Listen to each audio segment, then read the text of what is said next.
Terça-feira, dia 16 de dezembro de 2025. Sejam todos muito bem-vindos, meus amigos, a mais um vídeo do canal Terra Brasilis News. Antes de começarmos o nosso programa, vamos trazer aqui uma informação dada pelo Carlos Bolsonaro, dizendo que o quadro de saúde do nosso presidente envolve uma condição de risco, com possibilidade de encarceramento herniário, que pode evoluir para um estrangulamento intestinal. Uma situação grave, marcada por compressão vascular, isquemia e necrose do segmento intestinal. Eu não sei o que significa tudo isso, não entendo nada disto, mas as palavras por si só já assustam. E nós sabemos que realmente a situação, a condição de saúde de Jair Bolsonaro é delicada mesmo, não é brincadeira, e por isso temos que acreditar no que o Carlos está dizendo.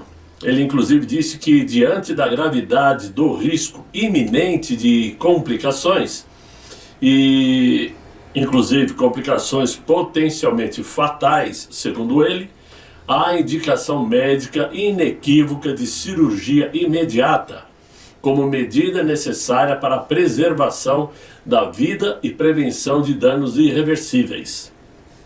Bom, nós sabemos que a defesa de Jair Bolsonaro na semana passada havia pedido autorização para levar Jair Bolsonaro ao hospital para fazer exames, e aquele ministro determinou que a Polícia Federal enviasse lá um equipamento para fazer tomografia, um mini equipamento. E a Polícia Federal, que não são médicos, não sei quem foi que fez o exame, detectou que realmente existe 2 hérnias e que é um tratamento que, para ser resolvido, precisa de cirurgia. Então, ontem mesmo a defesa do presidente pediu mais uma vez autorização para levar Jair Bolsonaro para uma cirurgia e pediu também que fosse transferida sua prisão para uma prisão domiciliar. Nós sabemos como age aquele ministro quando se trata de alguém da direita. Nós sabemos qual é a vontade que ele tem. Portanto, enquanto isto, todos nós esperamos a decisão do magnânimo ministro, o Senhor da verdade, o dono do mundo, o escritor da Bíblia, para que ele autorize o nosso presidente a ir para o hospital e passar pelo tratamento adequado, um tratamento digno, e ser operado, se realmente é o caso, o quanto antes. Antes que aconteça o que aconteceu com Clezão, que também esperou enquanto pôde. Esse é o recado, diante dessa realidade, que infelizmente é muito desagradável para quem entende que Jair Bolsonaro está sendo 100% injustiçado, assim como todos os outros que estão presos. Mas essa notícia saiu agora à tarde, eu quis trazer para vocês. Mas o assunto que interessa mesmo é o seguinte: hoje, a tal primeira turma do Supremo deu continuidade ao julgamento da chamada tentativa de golpe de Estado e abolição, aquela porcariada toda. Ou seja, começaram o julgamento do Núcleo 2, grupo que integra aí o Felipe Martins, Silvinei Vasquez, Marcelo Câmara, Mário Fernandes, Marília Alencar, que é da Polícia Rodoviária Federal, e o delegado da Polícia Federal, Fernando de Souza Oliveira. Muito bem, sem surpresa alguma, aquele ministro votou pela condenação de todos, inclusive do Felipe Martins, exceto do delegado da Polícia Federal, o tal Fernando. É uma coincidência por ele ser da Polícia Federal? Ou não? Estou errado? Ora, se ele foi enquadrado, se o PGR o indiciou como indiciou todos os outros, por que ele, por ser da Polícia Federal, foi inocentado e os outros não? Claro que o desenho desse julgamento indica uma seleção precisa de alvos políticos e simbólicos, com impacto direto sobre o campo conservador, claro. O que ficou mais problemático nesta decisão de hoje é quando se observa a controvérsia em torno de um ponto elementar: a suposta ida de Felipe Martins aos Estados Unidos, onde o próprio ministro reconheceu publicamente em seu julgamento que há dúvidas sobre a viagem de Felipe Martins, pois existem documentos de um lado e documentos do outro. Uns indicam que ele viajou, outros que não. Mas mesmo assim, rejeitou a preliminar da defesa, afirmando que o tema não teria relação com o julgamento da chamada tentativa de golpe, porque ele sabe que Felipe Martins tramou lá no Palácio do Planalto. Ora, se a suposta viagem não teria nada a ver com a participação de Felipe Martins, do ex-assessor do presidente Jair Bolsonaro, por que ele foi preso então? Porque ele foi preso com a conversa de que ele estaria tentando fugir do Brasil, sendo que nem indicação de que ele seria indiciado havia. A investigação estava em andamento, ele não estava indiciado em nada. E se não tem nada a ver a sua ida aos Estados Unidos ou não, com a tentativa de golpe, por que ele foi preso? Claro que esta conduta aprofunda a percepção de que o judiciário, sob o comando de Moraes, opera com uma elasticidade perigosa entre o fato e a interpretação e intenção. Quando existe dúvida, o padrão esperado em qualquer Estado de Direito é que cautela tem que ser redobrada. E a dúvida é pró-réu, pois quem acusa é que tem que provar. É nesse contexto que volta à tona, no debate internacional, a questão da Lei Magnitsky. Nos bastidores, vem circulando a avaliação de que uma das possíveis razões para que o presidente Donald Trump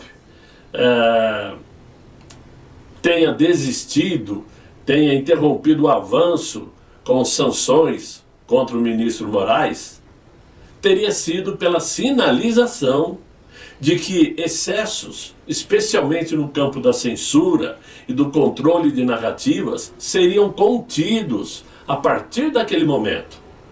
Ou seja, já que vocês, Brasil, estão dizendo que vão parar com censura, com perseguição, nós vamos tirar a Lei Magnitsky, porque eu estou acreditando que isso vai acontecer. Porque a lógica seria simples: menos perseguição política, menos repressão à liberdade de expressão, menos motivos para uma resposta dura dos Estados Unidos. Só que eu acho que a percepção americana foi falha. Se enganaram redondamente. Acho que eles não sabiam com quem estavam lidando, pois a continuidade de decisões que ampliam o poder censor indica que não houve inflexão real alguma daquele ministro. Ao contrário, o padrão se consolida. Julga-se muito, explica-se pouco e se aceita a dúvida apenas quando ela não atrapalha a conclusão já escolhida. No fim, o caso Felipe Martins não é apenas sobre um réu ou um julgamento específico. Ele se tornou mais um capítulo de uma história maior, pois mostra que para o Brasil o custo do resultado é institucional, mas para o mundo o sinal é de alerta contra o Brasil. E para quem acreditou que a pressão internacional levaria a um recuo da censura, os últimos movimentos sugerem exatamente o contrário. Talvez por tudo isto é que eu tenho a percepção de que uma declaração do agora pré-candidato Flávio Bolsonaro de que não sabe se é bom ter Donald Trump colado à sua imagem revela mais do que cautela simplesmente. A meu ver, ela expõe um desconforto real dentro do campo político brasileiro diante do uso, do custo e do fator internacional na disputa interna. Certamente a dúvida surgiu para o Flávio logo após a retirada de Moraes do radar das sanções americanas. Episódio que desmontou expectativas criadas por setores da direita, de que haveria aí uma pressão externa, direta e imediata sobre ministros do Supremo. Outra sensação clara é que Flávio notou a queda de atenção dada a Eduardo Bolsonaro, que desde que chegou aos Estados Unidos estava trabalhando firme para conseguir o apoio de Washington. E por isso chegou a ser até citado pela direita conservadora como grande nome para disputar os pleitos de outubro do ano que vem. Só que depois da queda da sanção contra Moraes, o nome do Eduardo saiu de cena, esvaziou, e Flávio não quer correr o mesmo risco. A mensagem implícita é clara: mudanças duráveis não virão por atalhos internacionais, mas por rearranjos internos de poder, especialmente do legislativo. O problema é que essa leitura surge no momento em que parte da base conservadora começa a perceber que a suposta moderação do ministro Moraes, que teria pesado na decisão americana de não avançar com sanções, não se materializou na prática, pelo menos até agora. Fato é que o Flávio Bolsonaro, bem mais centrado, politicamente falando, parece sinalizar que não quer sua imagem, nem a do campo político que representa os conservadores, não quer que isto fique refém de expectativas criadas fora do Brasil. De qualquer forma, fica explícito o sentimento de uma frustração silenciosa. A retirada do nome do ministro das sanções não foi acompanhada de qualquer recuo perceptivo ou perceptível, em decisões que ampliam o poder, censura e a elasticidade processual. O discurso de prudência, portanto, funciona como uma tentativa de baixar a temperatura e reconduzir o debate ao Congresso, onde o jogo ainda pode ser jogado com alguma previsibilidade. Mas o que temos que pensar é assim: mais do que uma crítica a Donald Trump, a declaração de Flávio é um recado interno. A direita precisa recalibrar a estratégia. Menos dependência de salvadores externos e mais foco em instrumentos legislativos e institucionais. O risco, se isto não acontecer, é ficar presa entre a frustração da base e a força intacta de um judiciário que não deu sinais de recuo.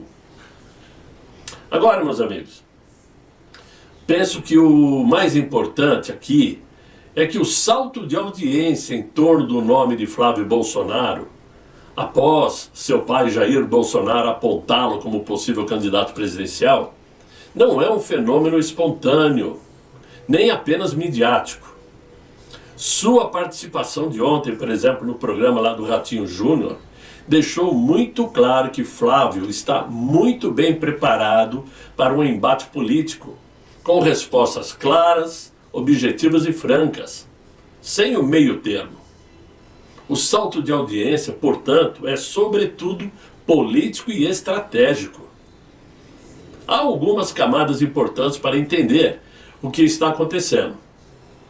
A primeira é o vácuo deixado, o vácuo de liderança objetiva na direita, que, já que o Jair Bolsonaro, por exemplo, continua sendo o principal polo eleitoral do campo conservador. Só que esse vácuo aconteceu por conta de sua inelegibilidade. Injusta prisão, evidentemente. Então, esse vácuo criou um problema concreto. Quem carrega votos, estrutura e identidade sem romper com o bolsonarismo? Quem seria?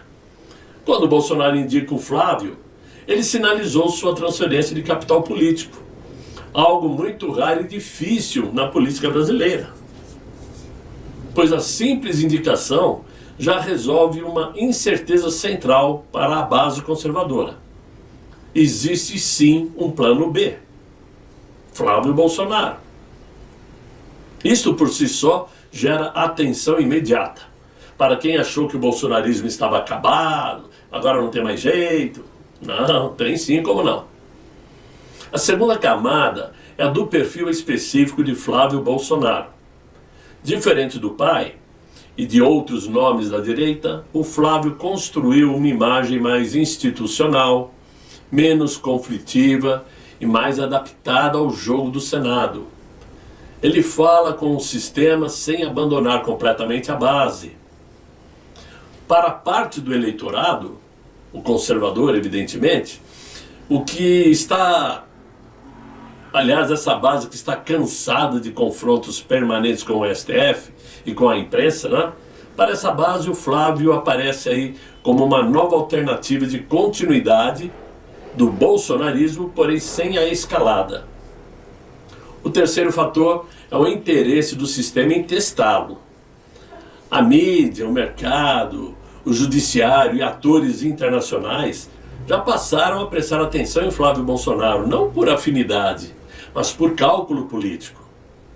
Quando Bolsonaro o aponta, é recado de que é com ele que vocês vão ter que lidar daqui pela frente.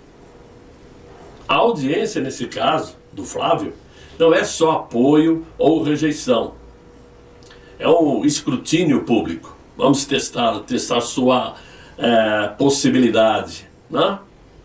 Cada frase, cada gesto, cada recuo é analisado para medir se ele é domesticável, negociável ou perigoso para o sistema.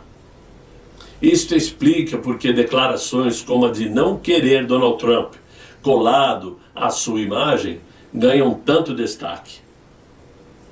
Existe ainda um elemento emocional e simbólico, porque para a base bolsonarista, o Flávio representa a continuidade do projeto sem trauma imediato da inelegibilidade do pai. Para os adversários, ele representa a possibilidade concreta de o bolsonarismo sobreviver e se reorganizar. Nada mobiliza mais a audiência do que a percepção de que o movimento político, que já estava dado como morto, como eu disse, ou enfraquecido, pode sim voltar ao centro do poder. Por fim, existe o fator tempo.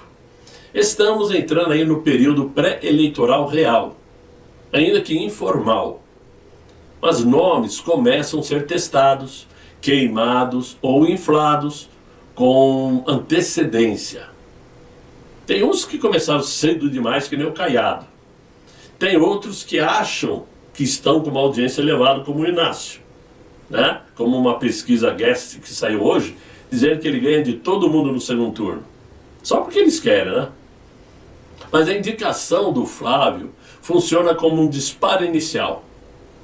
A partir daí, o debate deixa de ser abstrato, do tipo, quem vai ser o candidato da direita? E passa a ter um rosto, um sobrenome e uma biografia. E isto tudo transforma a curiosidade em atenção contínua. Basta ver que já tem 2 semanas que se fala de Flávio Bolsonaro o tempo todo. E isso diz muita coisa. Em resumo, a audiência em torno do Flávio cresce porque ele concentra 3 coisas raras ao mesmo tempo: a herança eleitoral, do nome Bolsonaro, sinal verde do líder máximo do campo conservador e uma aparência de visibilidade institucional. O desafio daqui para frente será sustentar esta centralidade sem perder a base nem ser absorvido pelo sistema. E é aí que a audiência se transforma de forma surpreendente. Ou em capital político real, ou em desgaste precoce. Coisa que eu não acredito, né? Duvido que esse desgaste venha acontecer. Porque se não foi desgastado o nome de Bolsonaro, com ele inelegível, condenado, preso, exilado, né? Sequestrado, sem poder se comunicar, e mesmo assim o nome Bolsonaro está em evidência, por que seria, digamos, um desgaste precoce com a aparência do Flávio Bolsonaro? Em hipótese alguma isso vai acontecer. Por isso o sistema está trabalhando, se ajustando, se remodelando, procurando parcerias, né? O Kassab já está realmente partindo com tudo ou nada para cima do Ratinho Júnior sair o candidato, né? Porque eles já sabem que de um lado tem o Flávio e do outro lado tem o Inácio desgastado, acabado, sem popularidade, por mais que tentem inventar. Então, eles precisam de um outro nome, de uma terceira via. Sim, porque se de um lado tem um Bolsonaro, do outro lado tem um Inácio, qualquer um outro que aparecer será uma terceira via. E eu pergunto, existe uma terceira via hoje capaz de disputar contra Flávio? Ou até mesmo contra o outro? Acho que não. Vai ser a velha história da Simone Step, né? A tal da Step. Né? Vocês já entenderam. Portanto, meus amigos, é isso que nós temos para o dia de hoje. Espero que vocês tenham entendido, gostaram da conversa. Se vocês gostaram, deixem os likes, se inscrevam no canal, chamem seus amigos para me acompanhar aqui no Terra Brasilis News e vamos aguardar para ver o que vem pela frente, porque teria muita coisa para conversar, mas aqui não é revista Capricho, né? Ficar falando de artista, poderia ficar elogiando sim o Zezé de Camargo, que deu um show, né? Poderia buscar outros nomes, dizer quem falou bobagem, mas é que eu falei, aqui não é a revista Capricho. E nem a revista Veja, que está falindo, pedindo falência. Para quem não sabe, fique sabendo, uma dívida de 1 bilhão e 600 milhões de reais. É o que dá. Trabalhar errado agora aguenta, tá? Mas por enquanto era isso. Desejo a todos vocês um excelente final de noite, muito bom descanso e até amanhã, se Deus quiser. E Ele há de querer. Fiquem bem, fiquem com Deus. Tchau, tchau.